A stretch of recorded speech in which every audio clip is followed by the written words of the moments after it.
Thank you for joining us today on Matters of Substance. This is Carly, your host, along with my co-host, Betsy. Hi, Carly. Hi, Betsy. How's it going? Oh, very good. Very, excuse me, very good, except for this cough. Excuse me, listeners, as I try to make it through today's episode. Fall is in the air. Yeah, it's been a minute for us. Yes, it has. It's been a little time. Our last podcast was with a coalition member who shared her story about the loss of her daughter due to opioid dependence, and that was a really heartfelt episode. I think both of us, all three of us, really kind of got a little bit in our emotions that day. And so today we were thinking of what can we talk about? We've talked a lot about the dangers and dependence, addiction, all of these things. And we thought, what can we do to help parents before we get there? And so we kind of came to the decision that we would talk about basically, how do you talk to your kids? Yeah. Before. Yeah, we were fortunate enough to be asked to go to a middle school orientation fair, and they had asked us for some materials to hand out for parents. And so, we kind of thought about what would be the perfect thing to give parents. And I thought, back to school packet, everything that you need to know as far as substance use, mental health for parents. And then we also put some stuff in for youth, how to prepare themselves for school mentally and that kind of stuff. So we put together these packets, and it had all this information about, step by step on how to have those conversations, and then in an age-appropriate way, because that's always a big question for parents, is how do I do that at that age that they are now? Yeah, and one of the things that we thought was really cool is we refer a lot to the Talk They Hear You program. And so there was a ton of information that we were able to provide to parents. And Betsy, I appreciate your effort and really just making a nice handout. It was really nice because we had these folders that were branded, and they just... The printouts that you provided, I think, were really what parents wanted to hear and what they wanted to know. And I feel like sometimes we struggle how to figure out how to get the word out to parents. We know that we interact with parents all the time, but how do we get to the parents that aren't like aware of us already? And so that was a great opportunity. Yeah. I know my kids are a little bit older, but I know that you've talked before about those conversations, for kids maybe that are under 8, that elementary, even like toddlers. I know you've talked about before about conversations that you've had with your daughter, kind of trying to plant those seeds. Oh, yeah. I'm like a farmer over here. Yeah, so some of the things that personally that I like to do is I like to talk to her about being healthy, in general. So we kind of have this saying around the house, greens make you strong. She was a little adverse. She's 2, so she was a little adverse to eating her greens at first. And then I was like, but look at those muscles you're going to get. And that flipped a switch for her. She's like, yeah. Which is adorable, by the way. Yes, it's very cute. We love it. But in that same vein, we talk about vitamins. So we have gummy vitamins for her. And she'll say, I want another gummy vitamin. And I'll say, honey, the bottle says we have 1 vitamin, and so that's all we can have today. And so even though she's young, I have these moments where I try to reinforce how we appropriately use medications, making healthy choices for our body. We constantly talk about not messing with other people's medications. So, for instance, if there's a medication out on the counter or something, and she sees the bottle, I tell her, well, this is mommy or daddy's, or, anytime she sees one, we kind of reinforce that idea that this is not for you, this is for the person that it's on the bottle, and just reiterating these concepts. Yes, she's 2, yes, she's young, but if I start now and I start enforcing these expectations in our household, then it'll be a lot easier when she gets older to say, well, remember, we always want to make healthy choices. Remember that we don't take medications from anybody else. We have a handful of people who are her caregivers, I would say, some family members of mine. And I always tell her, you don't take medications from anybody but X, Y, and Z, her people that take care of her, you know. So we just constantly kind of go through these expectations and set the groundwork, and eventually we'll grow some vegetables, going back to my farming reference. There you go. Yeah, and I think, we did the same thing, just like we lock up medications too, so they know like this is why we're locking them up, because they're not meant to be used or away from people, just like you would like cleaning products and that kind of stuff. You want to keep them out of the reach of children. Same thing with these medications. And I think it's important to have those conversations. I'm somebody who's always taken vitamins, so I've always had to have those conversations with the kids about, this is mom's medicine, or, this is why I take it, but, medicines are different. And then, obviously they ask you those questions, probably by the age of 2, they've taken some kind of antibiotic. So then you're like, okay, this is the difference. So it can be simple conversations like that really lay the groundwork for having those tougher conversations later in life. And then also the importance of helping them start to set their own boundaries, learning how to say no. Not like, no, I'm not going to do what you told me, Mom. They figured that one out on their own. Yeah. But when somebody says, hey, do you want something? No, thank you. And then when they say, are you sure? Being like, no, I'm good. No, thank you. And keeping that, not trying to be convinced when they've originally said no. So starting those good, healthy boundaries, I think, is important at that age as well. I think that's something that people don't think about at that age, but it's really important.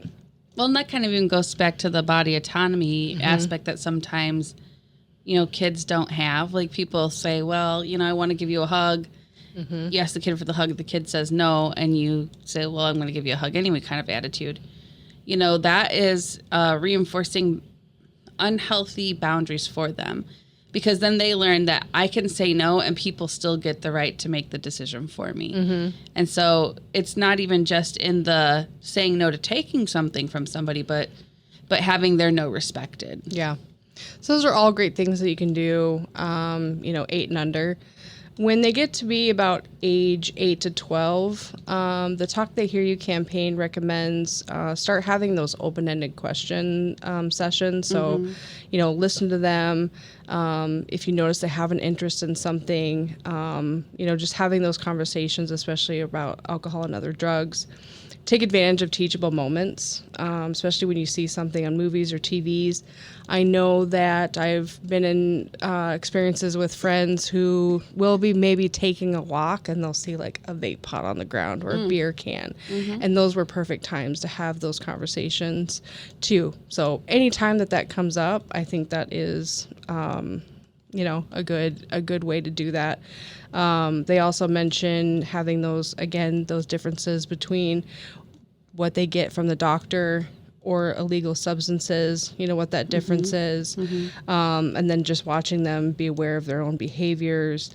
And then practicing that role playing, continuing to support them when they say no about stuff. And if they do come into a situation with a friend, practice with them saying no. Because it is something that is uncomfortable sometimes, especially when you're with your peers. So to be able to build that confidence with the safety of your parents or loved ones is going to help in the long run, I think. And once we get to that 12-year time frame, that's when we start to see peer importance really emerge in the development of youth. 12 and up, I think, until they're I want to say it's late teens, early 20s or something. Yeah. Their peers are going to be the most influential people to them. And so we have to prepare them for when they get to that developmental phase where, yes, their peers are going to be influential to them. We want to make sure they still are able to have healthy boundaries. Yeah. So then when you get into that age, 13 to 16, that's when you really need to be aware of your child's friends or their peers. And could they possibly be using alcohol and drugs? And maybe you need to start having those firsthand conversations where your youth has maybe had conversations with their friends about their use, or they've seen them using at some point. So being prepared to answer those, questions, and, not getting you never hang out with that person again, having those good conversations like that. Be upfront and clear about your expectations. I think that's a big one. Being able to say, like, this is our expectations for you. Like, we expect you to, not use substances. We expect you to not drink. We expect you to not vape. We expect you to call us if you're ever in an unsafe situation, and then what that process would look like. Yeah. Having those, because they might be in a situation that you've never talked about before, and they're like, oh, I don't know what to do. Mm-hmm. I'm totally in foreign territory. Mom, dad, help. Mm-hmm. Yeah. So to be able to already have that is going to take a big weight off that peer pressure for them, because they've already had those conversations with their parents. Mm-hmm. And then try to understand their thoughts and feelings about alcohol and other drugs. The youth might have already kind of, from their peers or TV or articles that they read online, social media, they might have already started to develop an opinion about substances. Mm-hmm. And so knowing kind of how they feel about things, especially if there's misinformation. I mean, maybe they've seen ton of stuff offline and it might not be accurate. So being able to have those conversations, and then you as a parent knowing the accurate stuff, or turning to someone as a reference that has the accurate information that would be able to help you have that dialogue with your youth, is also really important. And then I know that Talk They Hear You does an agreement that you can print out and have with your child that states different things. So it says, as a parent, mom, dad, caregiver, I just said dad, I promise to talk with you and answer your questions about the risks and dangers of drinking alcohol and using other drugs. I will create an alcohol and drug-free environment that is safe for you and your friends. I promise to pick you up at any time or place if you find yourself in an uncomfortable situation where underage drinking or other drug use is involved. And then on the flip side, as your child, I understand that drinking alcohol and using other drugs is harmful to my health and can make me say or do things I might regret. I will do my best to avoid situations where my friends and others are drinking alcohol or using other drugs. And then lastly, I promise to call or text you to help get me out of a situation where alcohol and other drugs are being used. Mm-hmm. I thought that was fantastic that they had that on there. Yeah, and I think it might feel like, okay, silly, if you will, but it really isn't. Prevention is about laying foundation. Mm-hmm. And this is a very clear communication about what the foundation is in our family when it comes to substances. Yeah. And it's important. And if you want to do an agreement, make it more meaningful, like a pinky promise, like, or just a conversation saying, like, I promise to do these things, so we want you to promise to do these things, because we both love and respect each other and we want the best for you, and vice versa. Yeah. I mean, I think it's so important to have those expectations, but again, also having that plan, so when they are in a bad situation, they know exactly what to do. Yeah, we've talked a lot about, like, having emoji code, or having a word or a phrase that you send to your parent if you're a teen that means, like, I need help, come get me. Mm-hmm. So kind of part of that is making sure your kid lets you know where they're at, right? As best as they can, I'm going to so-and-so's house, this is where I'm going to be. And then if they text you, you know where to pick them up at. You want to make sure, like, it's kind of tough, right? I think one of the most important things you can do is, as a parent, allow your kid to put the heat on you in these situations. Yep. And it might feel like, I mean, I think most parents are going to be like, put any heat you need on me to keep you safe, right? Mm-hmm. But it might feel like a little bit weird, to feel like the bad guy, because nobody really wants to be the bad guy. But at the end of the day, allowing your kid to put the heat on you and their friend's opinion of you shifting is still way more important than making sure, and it's more important than them being in an unsafe situation. Yeah. I mean, they've used that me for all the time. Like, oh, mom says I didn't get my chores done, so I can't go tonight, because they know that maybe it's not going to be the best place for them to be. Mm-hmm. Or, oh, we have a family function, so I have to leave early, so on and so forth. Yeah. Yeah, and that's a good point, too. It doesn't mean that they have to be excluded from an activity, but maybe they make a plan to leave at a certain time, or It's really, you have to give your kids, you have to have enough trust in your kids to believe that they're going to tell you what is safe for them, but then giving them the out when they need it. And I think that is, again, starting early and developing that trust that they can be open and honest with you about questions. And so then they okay, I have all the information and now I can make a really good decision for my health, and they make the one that's best for them, which is, not using drugs and alcohol and getting out of experiences that aren't safe. Yeah. And you mentioned earlier making sure that you give them good information. And I really believe that's part of building that trust, is making sure that the information you're providing is factual. It can be tough to know where to find that, but like Betsy said, there's lots of resources out there. And even if you are somebody who's like, I'm just not sure, SAMHSA, SAMSHA, no, SAMHSA. Yeah, Excuse that me. That H kind of throws it off. Yeah, it makes it a little wonky. That's a really good place to go. It's samhsa.gov. And they have all kinds of resources for parents and community members. And it's just I don't know, it's like a crazy amount of information you can find. But it's a good spot to go to if you're looking for facts, because it's going to have accurate information there. Yeah. And then, as kids get older, they start getting into that 17 to 20-year-olds. Obviously, they're becoming adults, still having those conversations, but then talking to them more like reminders about, becoming an adult and adult responsibilities. Peer pressure doesn't go away. I mean, people in their 30s, 40s, 50s can feel peer pressure. So, keep having those conversations with them. And then talk about, handling those responsibilities as far as grades if they decide to go to college, or employability, safety, if they're in the workforce, that they can still call you. You're still there for them if they need, to be able to be the voice of reason. And again, pointing them into those directions where they can continue to find information for themselves as they get older. I think it's important. One thing that I think is just kind of wild, excuse me, that is different from when I was growing up, I guess, is just how much information is at their fingertips as they get, the generations now, they can pretty much use what's in their hands to find out information. And I think that's why it's so important that we direct them to good, solid information and provide them solid information, factual, because they're going to find out if you're saying the wrong thing. Yeah, they're going to find out. And also, too, there's a lot of, misinformation out there as well. We're always kind of combating that. So making sure that they're going to reputable sources and they know what that looks like for them. Yeah.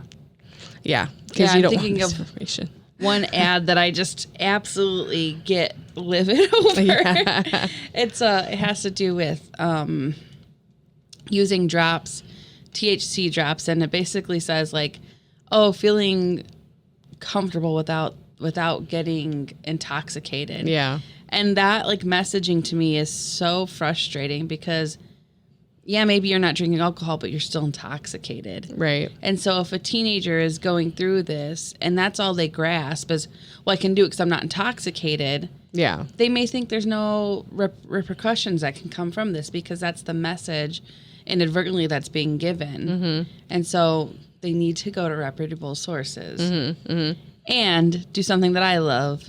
Have some media literacy. There you go. I love a good media literacy program. Yeah, we've been looking at that a lot just because we feel that that's a gap in our community is to do that. And I mean, it's so important, especially now. I mean, social media and other media is so prominent in everyone's lives. So to have that component that we're able to teach, especially our youth, I mean, it's going to be very impactful. So yeah, I'm hoping we can get something like that started. Because it is important. I have faith. Yeah. And then, obviously we've talked about the age appropriateness, but then making it not stop. You want to keep having those small conversations because those small conversations make big impressions over and over and over again. Short, frequent discussions can have a positive impact on your child's decisions about alcohol and other drug use. Yeah. One thing that I feel like happens in family dynamics sometimes is we're a little bit nervous about a subject. And so we wait as long as we can to have the conversation. But one of the things that Talk to Hear You, really highlights is going back to those small conversations regularly. Because if you wait for the one time you have that big conversation, two things could have happened. You might have missed their first introduction to a substance, or they might not take it so seriously because it's like, well, this is the first time mom or dad are talking to me about this. Like, they've never said anything before. Mm-hmm. It doesn't really seem that important. Yeah, and as you keep having those conversations are going to change mm-hmm. because they, like you said, new experiences mm-hmm. or new information has come to light, or, they might have more questions that they thought of. So that's why you need to keep having those conversations because, and then just their age as they get older, the subject matter is probably going to get a little bit deeper. Yeah. Yeah, you're definitely going to shift. Like, as you go through the process, you're going to shift from, talking to your kid about eating their greens or not taking an extra gummy vitamin mm-hmm. to, okay, here's what marijuana is and here's the impact it's going to have on your brain. And this is why we don't want to use this substance. Mm-hmm. That's very different than what you're telling a 2-year-old. Right. But you're laying, it's still like that interwoven thread of helping them become stronger against peer pressure, helps them make choices that are better and healthier for them. Mm-hmm.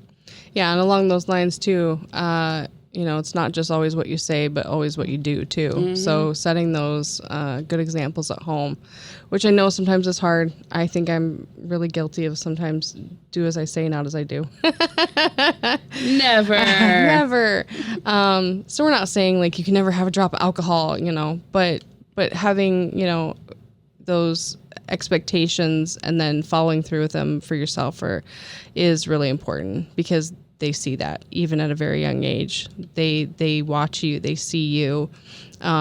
So being able to have that good example at home is really, really important.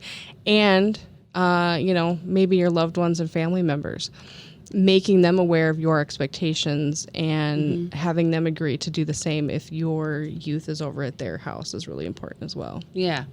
Yeah, that's a great point because one thing that I think sometimes we forget is that not everybody aligns with our views, mm-hmm. right? And so, especially if your friends or your kids are going over to, say, friend's house, mm-hmm. What are their parents' views on this stuff? You need to know who your circle are, who their circle is, right, and what their viewpoints are, and make sure they're going to align with what you expect. Or if not, talk about how we can either veer away from that or mm-hmm. Shift into another direction or build some of those, like, you said no earlier, but there's like a specific term and I can't think of it, but like basically refusal methods. Yeah. Yeah, because you might send your youth might go over to, let's say, aunt and uncle or grandparents or, friend. Mm-hmm. And they're the kind of people who is like, oh, yeah, they can drink as long as they're going to stay here and be mm-hmm. supervised. And you're like, no. So, having those people know your expectations and mm-hmm. knowing that they're going to follow them is important. Yeah. I've heard of a story from a family friend who mentioned that they were very young child. I don't know the exact age, but a young child.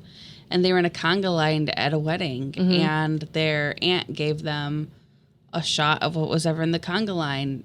Maybe the aunt was under the influence. I don't know. Yeah. But either way, they gave it to the child. And, they had some adverse reactions. And it's like, had the parents said, like, this is an expectation, we don't do this in our family, maybe there mm-hmm. would have been a different outcome. Yeah. So, yeah. And they're going to come across those situations. Mm-hmm. So you're just helping them be prepared as possible. Yeah, absolutely. Because life happens. Yeah. What? Whether Never. You try to protect them as much as possible, some of that stuff's going to come up. So they need to be prepared to be able to say, nope. Pass. No, thank you. And I know sometimes answering those tough questions, can throw you for a loop. So like I said, Talk They Hear You. They have a great pamphlet that you can look at that talks about answering those tough questions. For example, why is alcohol bad for me?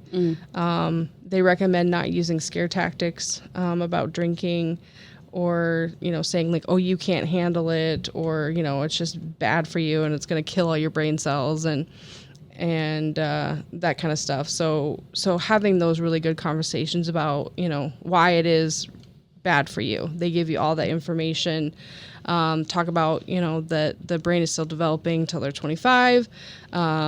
You can talk about the severe consequences that it can cause injury, accidents, and stuff like that. But yeah, don't use scare tactics. Yeah, we've actually found over the years in prevention that scare tactics are ineffective. Yeah. That's not to say for some people it doesn't work. I remember those horrible pictures of lungs in presentations and on the walls, on posters. I remember that. And for me at that time, it did. I was like, oh, I don't want that to happen to me. But it's actually much fewer rate of people that impacts. Mostly when you use a scare tactic, it kind of turns them in the opposite direction. They're like, okay, whatever. Yeah. Maybe they're not going to go do the thing, but they're just like, they kind of think of it as like, they dismiss it, I guess. Yeah. Just like everyone else, kids are different. I have my own kids. I have some that positive reinforcement is a better tool, and some that negative reinforcement is a better tool.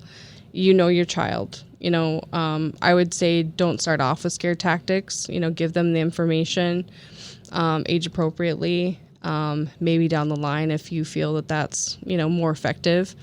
I know that I've talked to a lot of youth, and they said those personal stories, being able to hear from other youth. There's great YouTube videos out there that talk about youth and their struggles maybe with alcohol at a young age, and what happened, and having those like personal connections with somebody their age. I tell my own story about one of my classmates dying in a drunk driving accident, and that has always been very impactful to anyone that I've told. So you can use different ways to give that information. It just depends on your child. Yeah.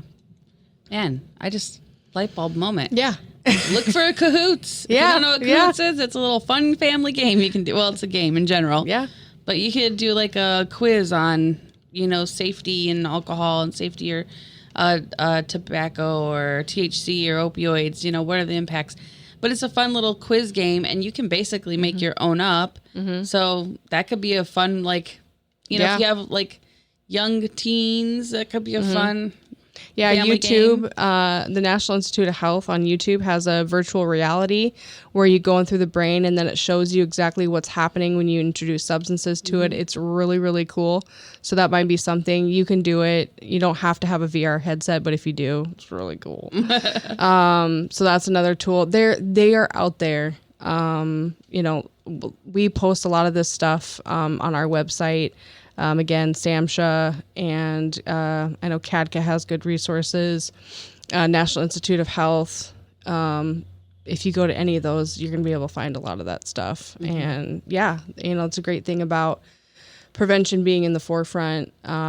They've developed a lot of stuff that makes prevention, I guess, more palatable for people and kids. This is your brain on drugs. Yes. Yeah, I remember that, Yeah. We all know that if we grew up in the 90s. But, yes, we do. That wasn't a great representation of your brain on drugs, really. Yeah. So, again, when they say that I got invited to a party, can I go? Having those conversations about, is an adult going to be there?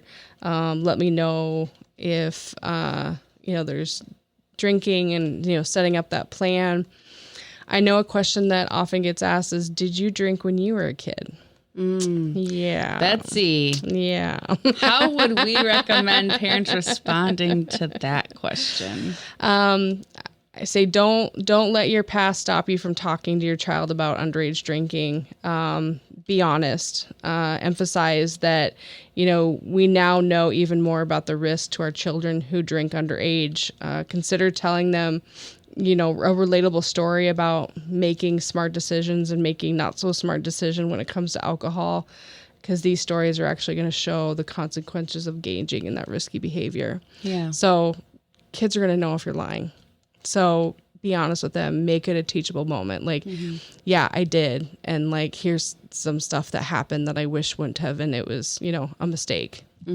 And, or I didn't know the risk factors like I did now. One thing that I know my family talked about a lot was we had a genetic predisposition to addiction in our family. So that's something my parents talked about early on.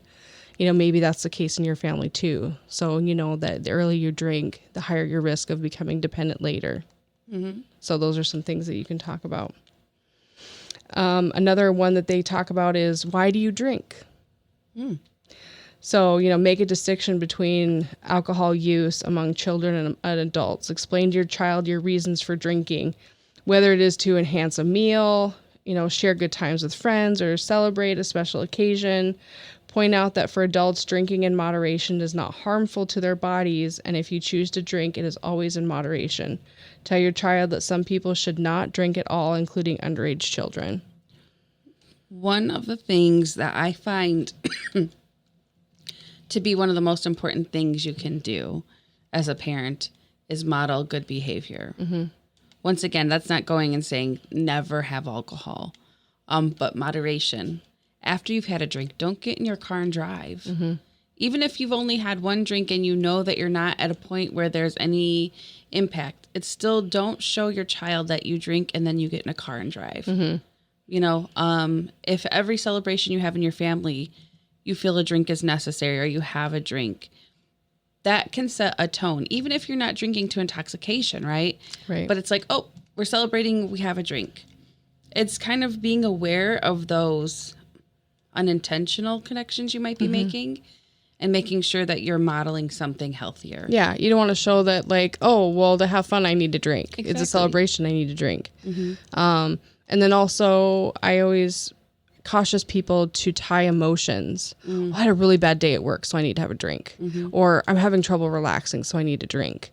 That's a slippery slope to go down, that language. So to beware that, because they don't want them to thinking, oh, that's a coping mechanism that I need to try. If I'm tired, I just have a little drink and then I'll fall asleep. Right. So yeah. So making the distinction, again, be honest, but be careful, and also, they're watching. They're watching. Oh my gosh, my 2-year-old. I'll say something or I'll hear her say something, and I'm like, "What? How did you pick that up?" I mean, and that's at 2, so I can imagine if she has 10 more years of exposure to me, she's gonna really know everything I do. Right. Which brings me to my next question: is especially younger kids are like, "Well, you drink alcohol, so why can't I?" Yep. So having those conversations, again, we've talked about peer, what if my friends ask me to drink? Again, setting up those plans. And then, something that's being really faced with youth right now is marijuana. Yeah. So they've built in some marijuana specific questions. Why is marijuana bad for me? So you really need to educate yourself. Explain that children smoke marijuana, they could have issues with attention, concentration, and learning, which could cause them to do poorly in school, cause a lack of balance and coordination, which could increase injury risk when playing sports or driving. Once children hear the facts and your opinions about them, it is easier for you to make the rules to enforce them. Yeah. And if you're interested, I know it can be hard because marijuana in particular, I think, is kind of something people feel very unsure of right now. If you need more information about it, you can go to Learn About SAM. So learnaboutsam.org. They have a lot of, they have a lot of really good information about marijuana, its effects on youth, a lot of other ways that it impacts our communities. But it's definitely a great resource. They also have the Parent Action Network, I believe it is, that's associated to SAM. You'll see it on their site, usually PAN. And that's more for like parents who want to learn more information. They have a couple different sites that just have scientifically based information about THC and how it impacts youth. it's really important to understand that. Kind of going back to our brains aren't fully developed till the age of 25. You know, there's significant things that can happen, especially with the high potency of THC that we're looking at now. You know, they say like in the 70s, it was, I think, like 5% THC potency when somebody would use marijuana. Now you can get up to 98% THC potency. Mm-hmm. And so it's a very different chemical intake and a very different brain response. Right. You know, people are thinking, well, I can take, you know, a certain dose just like I did maybe way back when. Well, no, that's not the same dose you took way back when because it's so much more potent. Mm-hmm. So, yeah, those are things to consider. I know that Stanford Health has some good information. Again, STAMHSA, they have amazing resources as far as marijuana goes. So again, along those lanes that you did alcohol, you know, did you try marijuana when you were a kid? You know, be honest, make it a teachable moment. Again, like Carly said, the potency has changed. It's different.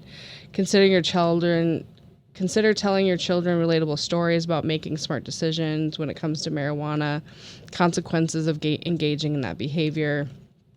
They did give us a statistic that says an estimated 1.2 million youth aged 12 to 17 tried marijuana for the first time in 2017. Wow. So that's approximately 3,300 kids each day. And we're talking several years back. Yep. And 7. And I, you know, can't say for sure, but I'm guessing that number has increased. Yeah. Well, I know within that time frame, there's probably been a few more states that legalized and legalization impacts earlier use and all of these things. Mm-hmm. So, yeah, I'd be willing to take, if I was guessing, I'd take a probably an educated guess. I would say that it's likely increased. Which brings me to my next one: is if marijuana is legal in my state, why can't I use it? Oh man, I'm just lining them up for you. Look at that. Totally so unintentionally. So good, Carly. So if marijuana is legal in your state, young people may also have more exposure to the drug. State laws allowing medical or recreational marijuana use for adults could prompt more youth to believe that the drug is safe. It's important to have a conversation with your children and remind them about the drug's potential harms, and the recreational marijuana is still illegal for those aged 21. And again, reiterate that your brain is still developing till age 25. Mm-hmm. So even if you choose to use at 21 in a legal state, you still are putting risk to your health. Mm. Significant risk because you have your brain developing still. Right. Especially when it comes to marijuana, you know, there's so many things. That more than anything, I think I've heard a lot of misconception. People often attribute it to, it helps me sleep. Actually, studies show that it doesn't. It actually causes worse sleep and changes into your REM cycle. People often say, it helps me relax. Well, a lot of times it increases your anxiety. Or paranoia. Paranoia. Long-term use where you're using it consistently on a daily basis can cause psychosis. So there's a lot of misinformation when it comes to marijuana. And if I'm remembering correctly, it can also have an impact on depression. So you may have increased risk for depression if you have long-term use. Anxiety, I know you have higher risk for that with long-term use. And once again, these are kind of generalized statements without looking at the THC level. So the higher the potency, the more at risk you are for these pretty impactful health conditions. You know, youth and you know, adults and in youth life, they're the best educators. You know, making yourself knowledgeable about all this stuff is your best bet, because you know, these questions are going to come up. Kids have these thoughts, and if they can go to you, a trusted source, they're going to have a much better protection for them in the long run. I kind of like to think about, you have to think about where you want your kids to learn the information. It can either come from you first, and you can provide that information and make sure it's factual, make sure it's accurate, and you can do all the things you need to do to make sure it's the information you want them to have. or you can leave it up to their peers. Yeah. And I'm making a scared face. That's not always the best source, right? We know, I mean, we've all grown up. We've all been young,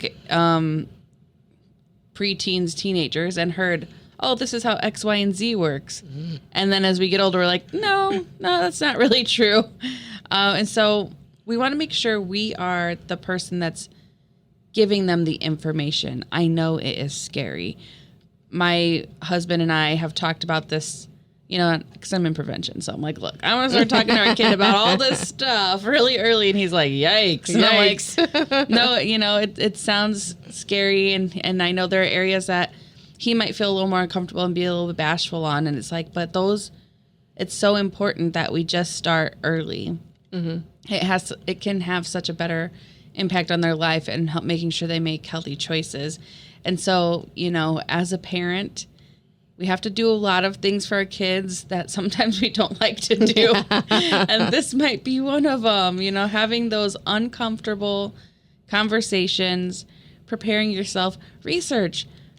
No one's going to fault you if you spend 2 weeks looking at like, how do I talk about this? What if this happens? And what do I say there? And, you know, no one's going to fault you for putting time into that or think that there's anything wrong with you for trying to make sure that you're having the appropriate conversations. So just put time in, figure out some good solid resources, practice because it can be uncomfortable. Yeah. I was going to say, don't freak out if the first time is really bad. I mean, you're like, I don't even know what I said. I blacked out. What happened? You know, that's why we keep doing it over and over and over again. So it gets more comfortable and your youth gets more comfortable and everyone gets more comfortable. And it's not their first exposure. The one time that you really messed it up. Right. Yeah. Remember that one time the dad was like, oh my God. Yeah. Don't let that be it. So, yeah, you have to keep going. But we all know, I mean, there's all sorts of stuff out there. Like, again, misinformation or, you know, take this pill and it'll make your hair grow 5 inches longer. You know, there's a lot of that stuff. Same goes with these, you know, recreational drugs. There's all sorts of, you know, claims that it does this or that that need to be debunked. And the best bet is for you to debunk them for your youth so they don't have to find out the misinformation for themselves and think that that's true or not at all. They don't hear it. So yeah, that just kind of reminded me of this training I went to like 2 months ago or so. And it was kind of about figuring out what's true when you're reading something. And one of the things that the instructor said was, if it sounds like it's the cure for everything, it's probably not accurate information. Yeah, I think I was at that training too. Yeah, I feel like you were, and I was just like, you know, that's good advice for anybody, really. But even for parents, if your kid is like, well, this is why I want to do this because it's going to fix this problem, that problem, da da da da, you're going to be able to recognize, okay, let's do some critical thinking. One thing is not going to fix everything usually. Yeah. So along with those tough conversations. Another thing that, you know, we've kind of developed a talking point of a safety plan when it comes to mental health, because we know a lot of times mental health and substance use can go hand in hand. Unfortunately for some, that they turn to substances to cope with things that they're struggling with, if they're struggling with anxiety, depression, you know, or other mental health disorders. So, you know, we've kind of built this into some of the stuff that we hand out, and being able to sit down with your youth and kind of talk about a plan.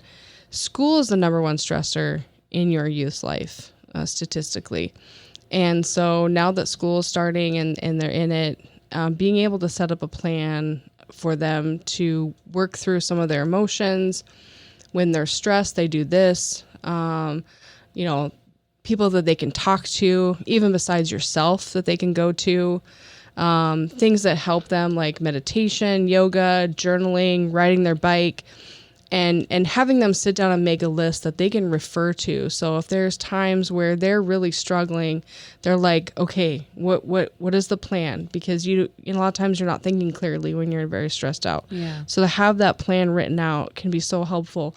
And the fact that you're doing it together with your youth not only shows them that you support them, but that you're in it with them. Yep. So we have this template that we'd love to share. We can post because according to statistics, 50% of all people who have a mental health disorder in their lifetime start experiencing those symptoms by age 14. And we know that 50% of people don't often get help for their mental health diagnoses. So some of the things that we talk about is what are some of the identifying warning signs when they start to feel, anxiety or depression come on, or they're really stressed out? What are some things that they notice that they might be doing? And then what are their internal coping activities? Make these strategies specific and easy to implement. Like, for example, I will, when they're really stressed out and they need to take, 5 minutes to just kind of get away, maybe it's, again, journaling. Maybe it's like, I will listen to this song because it's my favorite song. Mm-hmm. Or this is a YouTube video that I watch, and every time I watch it, it makes me laugh hysterically. Or, hey, I'm going to take a walk around the block. So having those very specific things that they will do when they start noticing those red flags, mm-hmm. To be able to say, like, okay, I need to step away and I need to do some self-care for myself. And can I just interject with this? Yeah. I think that step 2 kind of goes back to laying your foundation. Mm-hmm. So teach them those self-care things that help them cope, those coping mechanisms really early on. Mm-hmm. Because then when they are older and they're coming to stressful points and you do a safety plan, they're not going to be like, meditation, what is that? Yeah. And now they're stressed out because they're thinking about what's meditation. Right. Yeah. Because the last thing you want them to do is having these situations and then getting them to the point where they come into those situations where someone says, oh, this helps me relax. Mm-hmm. And they haven't built these coping mechanisms. So they turn to a substance. Mm-hmm. And then for a short term, they feel like it's helping, but it's not. Yeah. So this is why, yeah, Carly's right. It's important to do this stuff early. And then also people in social settings that provide distraction. Who could you contact to take your mind off your thoughts, or what places or activities with people may distract you, or who could you reach out to that is a trusted adult that might be able to talk and help you. Contact those people and make sure that you list them out. So again, you don't want to be, your thoughts might be racing. Make sure you have their name, how to contact them, phone number, whatever you guys have set up as a plan. Make sure that's all detailed out so you guys can use that. I would even go as far as to say, have your teen or with your permission, reach out to those safety people, mm-hmm. and just say, hey, Sally we're making a safety plan for mental health. And if they start to feel stressed out, they're going to send you a purple heart and then they're going to call or text. Mm-hmm.